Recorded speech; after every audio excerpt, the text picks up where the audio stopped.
Hey, it's Emily Williams, the founder of I Heart My Life and your host of the I Heart My Life show.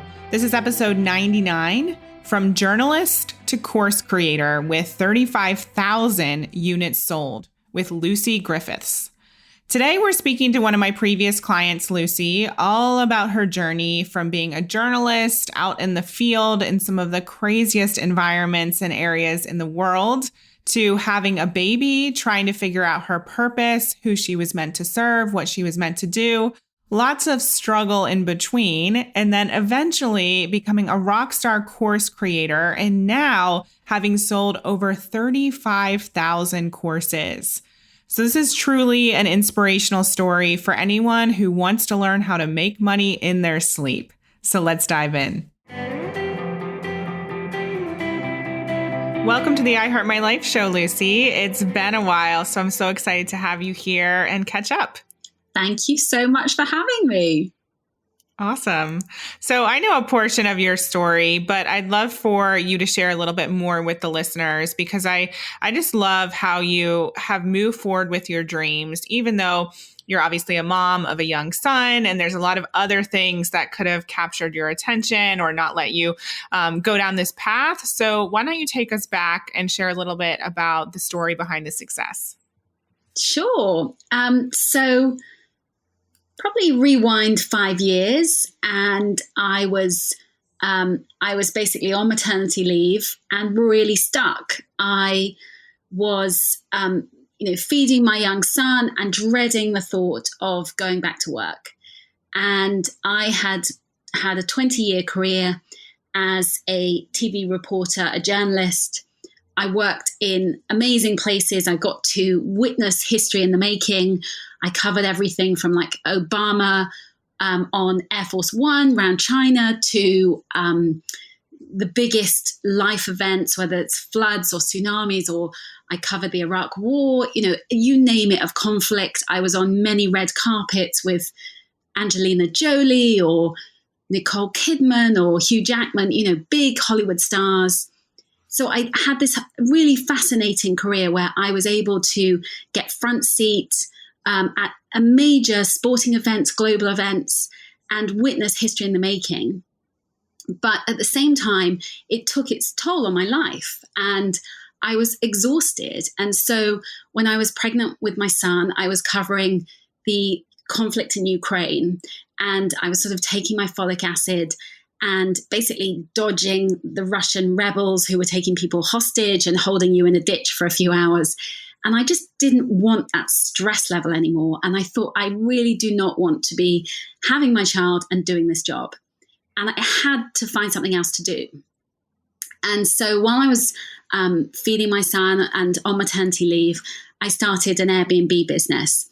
And so I did up a property and was renting that out. And that worked really well.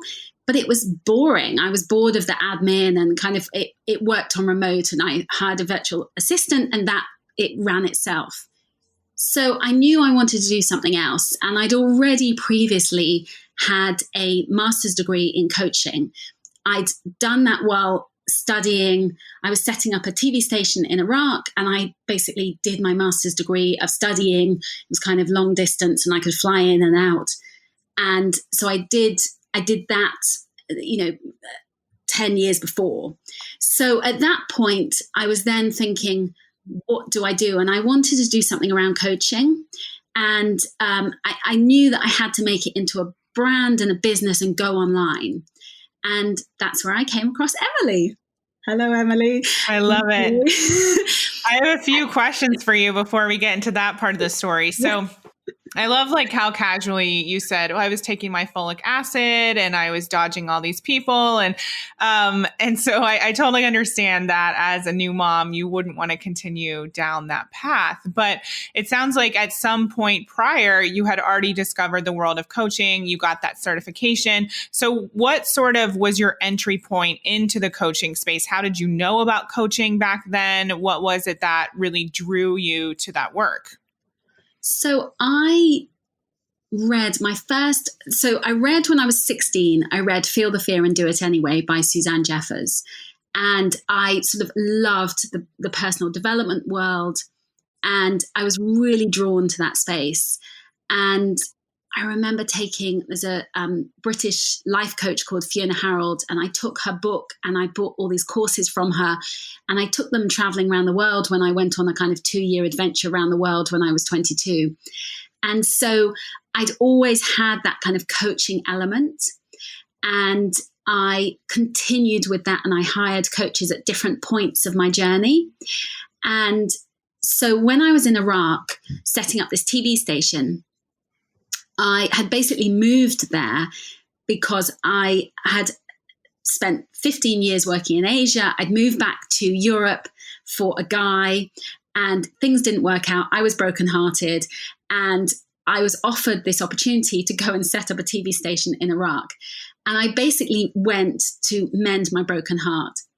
And I really went because it was really well paid. And I thought, look, I can do this, and I can, it would just get me over this situation, this heartache, and I can focus all in on this. So I went there, and I hadn't really considered that much about the job. And when I went there, I was working with people who had the most, traumatic lives. They had been gassed by Saddam Hussein. They were Kurdish or Syrian refugees, and they had, fled war and conflict and the Syrian conflict. They were kidnapped by ISIS, you name it, of situations. And so I quickly realized, my minor boyfriend dumping heartache was completely off the scale of insignificant. And I really wanted to find a way to help them and to work better with them. And that's where I got interested in coaching and positive psychology. And so I started reading a lot the father of positive psychology is a man called Martin Seligman. And I started reading a lot about him and the way that he worked with people who were going through trauma and PTSD. Wow. And so that sort of led me into doing my master's degree in coaching, because I wanted to find a better way of working with people. And so then I decided to do my master's degree while I was there, because basically I did 6 weeks in and then had 3 weeks off. So in my 3 weeks off, I could go and study. And that's exactly what I did. And so when you say you wanted to find a better way of working with people, these were working with your colleagues? You didn't actually have clients at the time?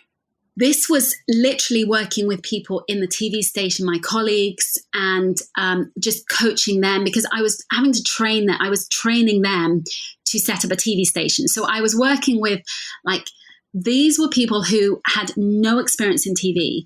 They were it was like a Syrian doctor, or there was this woman who she had been a guerrilla fighter for the Kurdish army, the YPG. And so she literally wore army fatigues, and we tried putting her in dolling her up in an outfit that she could wear on set, and it didn't suit her. So she went back to wearing her army fatigues, reading the news. And so it was training those people to be able to run a TV station and deliver Kurdish news to the Kurdish communities. Wow, that's amazing. Yeah, you have such a fascinating background. I'm so interested in all these different facets and how they all come together. So how long were you actually there setting up the news station? So it was a year project. Okay. And then at what point did you come back to the UK? So after that, I came, in fact, I was offered then another job in the Middle East. So I went to work there, and I basically did it to carry on my master's. And it was 4 days on, 4 days off, working in a TV station. And so I literally was then working there. And on my 4 days off, I was studying and working and setting up my business.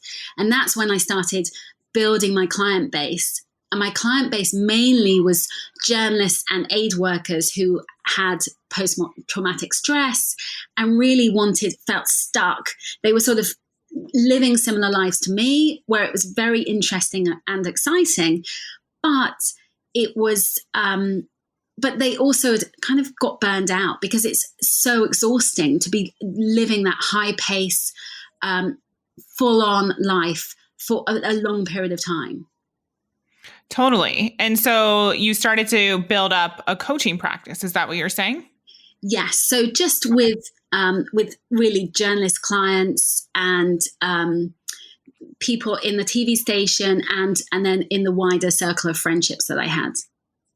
And was there a point, like you said, when you had the baby and you were feeding him and you set up the Airbnb business? So what was it that made you move forward with the Airbnb business instead of maybe automatically thinking, oh, well, let me just grow the coaching practice? So I'd really lost my confidence at that point. And I think having a baby, and I felt like a real disconnect to my clients. And I didn't feel like I was in their world anymore. I was kind of in baby land. And so I just didn't feel like I could talk about post-traumatic stress and living in that kind of world. And so I tried coaching with other mothers, and I'd be coaching them while walking around the park, pushing our buggies, strollers, and that was kind of the world I was living in.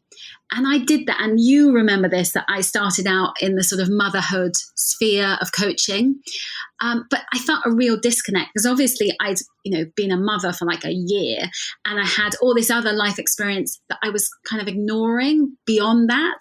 And so I felt like I couldn't really talk about like, oh, traveling in Air Force One with Obama didn't quite work with, oh, sleepless nights and being a mum.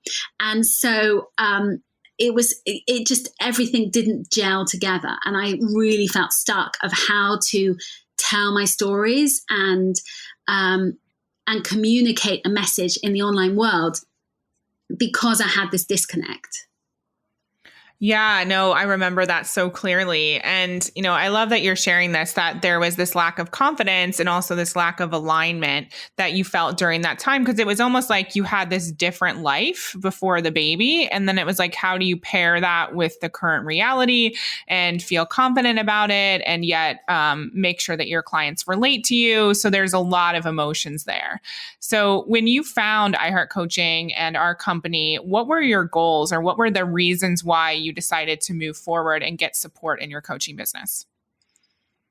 So I knew that I just wanted to get things off the ground and really make it that it was a success, that I could work in this way. I really didn't want to go back to working in TV.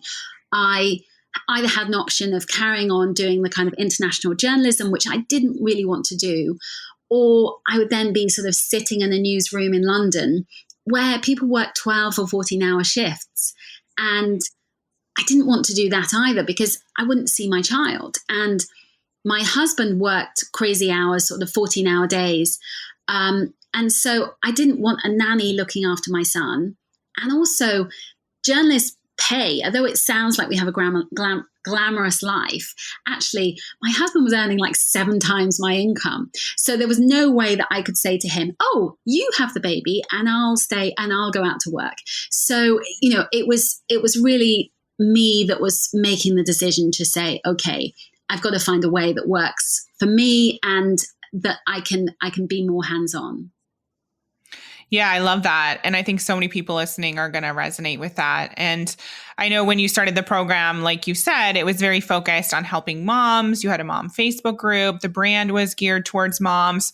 So take us on the journey of you getting clarity, because I know the work you do now is quite different. So what was that process like for you, for other people who are listening and maybe they're craving clarity or alignment? Can you take us back and tell us how you achieved that? So I think I remember having lots of calls with you and being really stuck and not feeling in alignment at all, and pretty confused what to do. And I think I just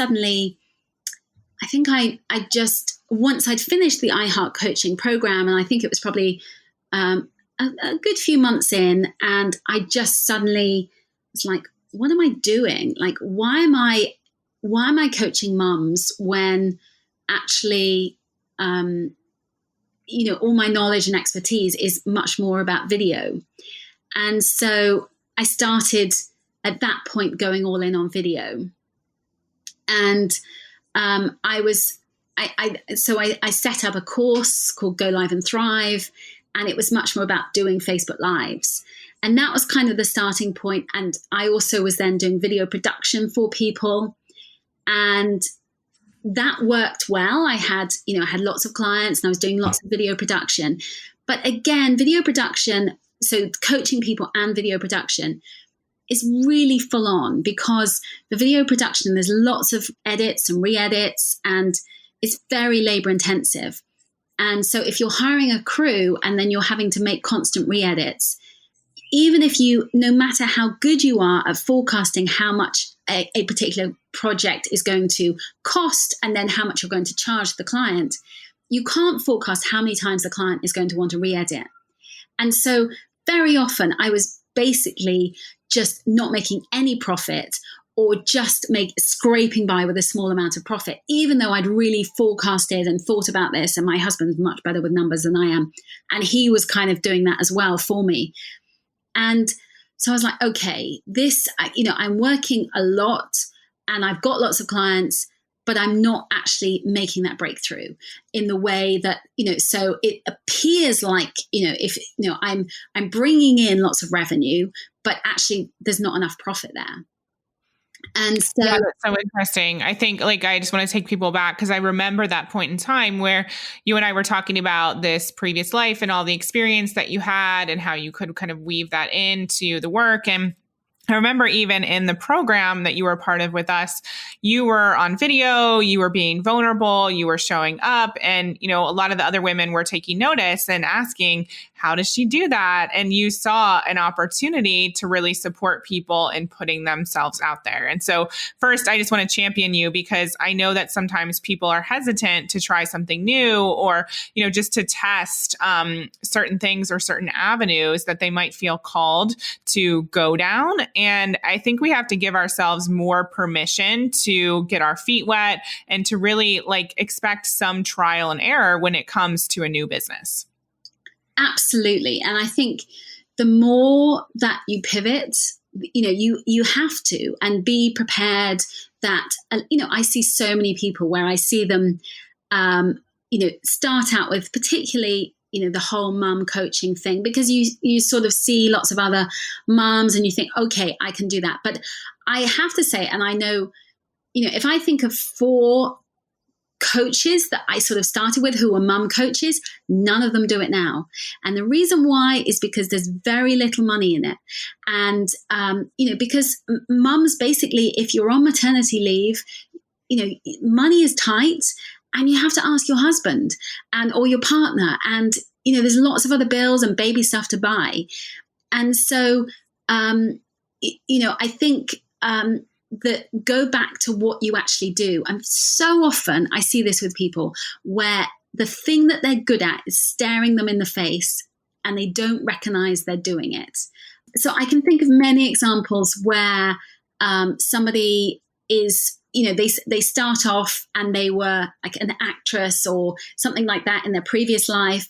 And then they go into mummy coaching, and now they're actually teaching people to perform on camera, or they're teaching them to do podcasting, or people who are salespeople, and they sort of, you almost fight against the thing that you are meant to do, and really look into what your previous skill set is, because actually that can give you a massive boost forward, because you've got that knowledge and that expertise and you are an expert in that niche. Love it. I agree completely. And so what happened for you? You realized the profit wasn't there with all of the video work, and just, you were spinning your wheels, not necessarily creating that time freedom that you wanted. So what was your next step? So at that point, I had created a course, and I think I'd sold about 25, but I knew that I needed to create a system. And that was where I really went in on creating a series of courses. And so I basically started with a series of courses. I have Confident on Camera, which is like $19. And I have the order bump, as you call it in marketing speak, is $27. And then I have my bigger course, 297, and then a downsell, which is 47. And I literally started selling these through Facebook ads. And we started small, and I've now sold 30,000 courses, make multi-six figures. And, I still work hard, and I can talk about that stuff, but that business runs itself. And so it means that I wake up, I can check my Stripe account, and I've, made sort of 5K in sales overnight, literally from just while I've slept, because it's all automated. And, the freedom that gives you, that you can, spend more time with your children, you can work school hours, and you can go on holidays, take all of the things, all of that, the sort of lifestyle dream stuff that people tell you about an online world. It is possible, but you have to automate the processes and really tap into the thing that you can do and tap into your excellence, really. I love that. Thank you for sharing your figures, because that's so inspiring for people. And so at that point, when you started to see the sales coming in for the courses, obviously you realized, okay, I'm on to something. I need to really systematize this. Did you also stop doing any live coaching that was essentially trading dollars for hours? I still do coaching. So I still work one-on-one with people, but I'm quite selective. I don't do it that much because, I basically work a certain number of hours for my son. But, I still do some of that, because actually with time zones, it works quite well to do some evening calls, but I don't want to do too much. And, selling the courses enables me to have that freedom to choose. And, and I'm still making great revenue from literally, from selling the courses with that system. And actually now, because people have taken note of me, and I'm selling a lot of volume of courses, and people sort of see me a lot, other people are now coming to me and saying, I want to create courses. Will you teach me how to create courses? And so what happened was, I then had like major brands and businesses coming to me. And so, for example, I have a new business venture. So it's literally a new company that I've set up with a joint venture with Psychology's magazine, and which is like a big glossy magazine in the UK that sort of, I guess, a bit like O magazine in the US. It's sort of that wellness and how you feel kind of perspective. And so I'm creating a business with them, running a series of courses. So with that, I had sort of meetings with the board, and I was doing that from my spare bedroom. And, and there they were all around the board, and there was me, at home. And, it was, and that's all been possible. And so that, the figure projection for that we're literally about to go live next month. That's enormous potential, because Psychologies has they have 1.3 million people who like their Facebook page, for example. So the sales potential is huge. That's amazing, Lucy. That's so incredible. And I'm thrilled that you're sharing all of these big wins and what's happened since then and what's possible, because other people need to hear it. And, I remember we worked together not that long ago, and there were a lot of moments where you wanted to pull your hair out because it was stressful and you didn't feel aligned. And there were those questions of like, you know what, I know this is possible for me. I know I'm capable. I know I'm smart enough. I have the certification. I've done the work. And so when is it actually going to happen? And so can you talk to people who are maybe in that place right now and feeling the frustration, and just share how you were able to move through that? Oh God, it's so hard. It's incredibly hard. And when you're stuck in that position where things aren't working, and I think, I said that phrase so often, like, why is it not working? It's not working. And, and you can feel really frustrated. And you just have to keep going. It's like literally baby steps. And I think at one point I was like, why is it not working for me? And my husband said to me, look, you're a business startup. Business startups, don't work in the beginning. And you just have to give it time and keep going. And he was absolutely right. But I think I and many people fall into the kind of the marketing you fall into that sort of thing where you think, oh, everyone else is this amazing, incredible success, and why am I not? And those stories, they're kind of marketing stories, and there are these amazing, like, oh, I've had a 6-figure month or whatever it may be, but very often behind that, you've got to think, is that profit or is that revenue? And that's really important, because, you might be making like whatever in revenue, but that doesn't mean profit. And so there's a massive difference between those two things.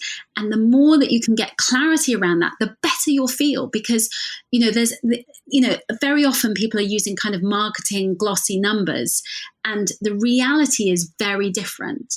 So don't lose heart, keep going, but you must take baby steps and be visible. It's really, really important.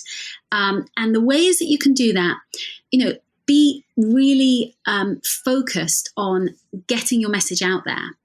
And certainly for me, one of the big things that I did in the beginning was like, I thought, oh, Facebook, because I like Facebook, everyone likes Facebook. And Facebook ads work really well, but you have to remember though, the reach on Facebook has dropped considerably.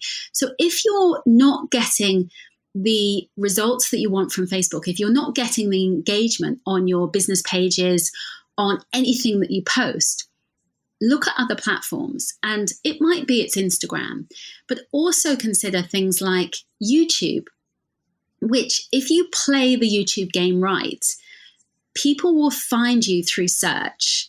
And so if you think of, say, YouTube, it is a question that somebody has typed into Google. So let's say, for example, how can I make 6 figures? And that's the question somebody types into Google. If you answer that question on your YouTube video, then your video will pop up. And so it's about learning about search, SEO and search. And if you can crack that for your blog posts and also for your YouTube, that will help you get found. I have thousands and thousands of views of videos, like, over 100,000 views, simply because I did the research to answer the right question. And so when you do that, it means that that video gets watched time and time again. And that can be your lead magnet. And that can save you, advertising when you're first starting out. But also, it means you've got one video that you post and you're answering that one question. You're not having to spend hours on the hamster wheel of social media feeling like you're not getting anywhere and not getting the traction that you want.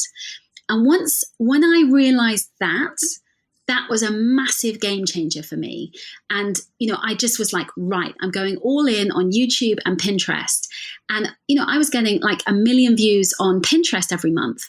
And that was, again, this amazing lead magnet that then meant I was then pushing people to my blog. They were signing up. And that was driving traffic, which enabled me to then sell things on the back of it.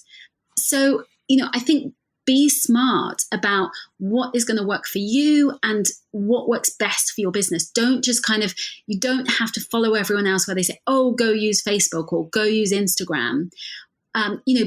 Really think creatively what's going to work for you. Maybe it's TikTok, maybe it's LinkedIn. That is the best platform for you, but go all in on that platform. Thank you for sharing that, Lucy. And what do you recommend for people who are just starting out, who are trying to think of the next big course idea or just something that's going to resonate with their audience? What's your recommendation in terms of starting to create your first course? So I think really I would recommend doing like a series of courses, but having like a micro course. So, something where it's still brilliant value, as in the price point, but you're also jam-packed full of information. It's really good quality content, that could be $9 or $19 or $17, something around that price point. And then build from there. So don't give them everything in that course. Give them one particular pain point and one thing that is going to resonate with them most of all. And that will then take them on a journey. So they start with that particular pain point And then you say, okay, you've overcome this thing. Now we're going to, do you need help with this next stage? And then you can say, or would you like the whole course? And then so you can, if you think of a waiter, when he's in a restaurant, he will say, do you want to start with the starters? And then would you like the main course and then dessert? Do you want coffees? And he's always upselling. And it's exactly the same thing with courses. Oh, beautiful. I love that analogy. And so what's in store for you next? You mentioned Psychologies, which is incredible, and that partnership. What else is in store for you and your company? So that's, we have, I've got a launch for my group program, which is all about creating courses. So that's coming up later this month. And we also then have the launch for the new Psychologies business. And because of everything that's been going on in the world, and things are slightly colliding. So it's going to be an interesting and busy sort of 6 weeks or so, but really exciting. And I'm so excited to get the Psychologies project, particularly off the ground and running. So yeah, that will be great. Amazing. And what would you say to people? One of the final things I want to really hear from you, Lucy, is I know that during our time together, you did a lot of mindset work. And so what were some of the biggest shifts that you had to make? Obviously, being persistent, continuing to move forward, but what were some of the mindset shifts that really brought you to this place today? I think it is about taking those baby steps and taking action every day.